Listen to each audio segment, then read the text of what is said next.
catching up with a guy named Keram, who way back in the day, when I was working on the radio at CFNY in Toronto, we had this band played on the air quite a bit. They're called Blue Dog Picked.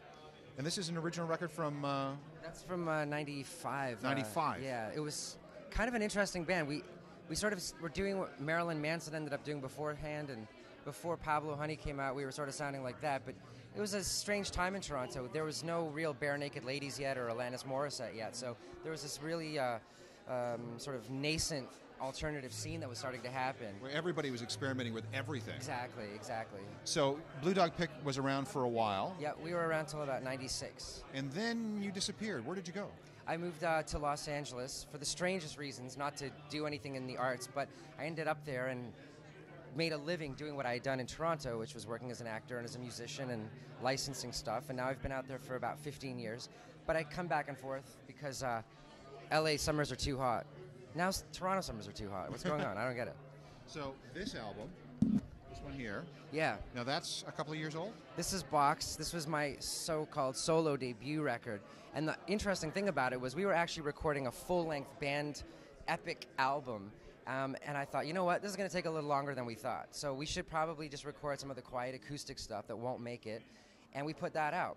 And so there's a lot of people who have only known me as this sort of quiet Damien Rice-esque acoustic artist. But there's hints on that of what is to come. You know, we had old vinyl records from my childhood that are warping and looping in the background as I'm playing these songs. There's some interesting session players on that. They do really subtle things, like they play glockenspiel and stuff like that, but they ended up being the bass player from Coheed for Cambria, who plays all over my new record.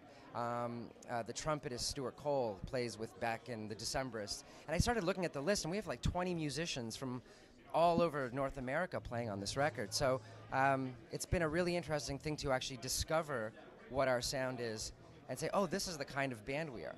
I have no idea how we would really put that whole thing up on stage, but I think if you thought of a really highly structured version of Broken Social Scene and maybe like Pink Floyd or something, then you'd start to get close. Okay, so now you've given me two songs that are these demos or are these finished? These are the just unmastered but final mixes that no one's ever heard before from the record Come to Life, okay, which is going to be 12 epic songs. The last song on the album is 32 minutes long, just to give you an idea of what I'm talking about.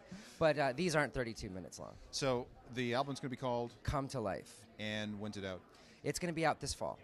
So are you here just networking, or are you actually playing at North by Northeast? Oh, we played, we have two shows at North by Northeast, actually. We played last night at the Hard Luck Bar, what we called the Rock Show. And that was a band that I have Blue Dog Pick guitarist Peter Devlin. I've got the Vanishers drummer Eric Herman, who I've played with over the years. It was a rock-out show. And then on Sunday, we're playing at the El Macambo, the 19th, in what we call the Quiet Show. We have Mark Mariash, who's Sarah Slean's drummer, playing with me, and I've got Ritesh Das has played with me in the past. It's a pretty eclectic group, but it's a much more ambient set. I wouldn't say acoustic set. It's an ambient set. When's this record out? This is going to be out in August of 2011. Okay. Good luck. Thank you. Thanks for catching up. Yeah, and good luck with the future stuff. Thanks, okay. Alan.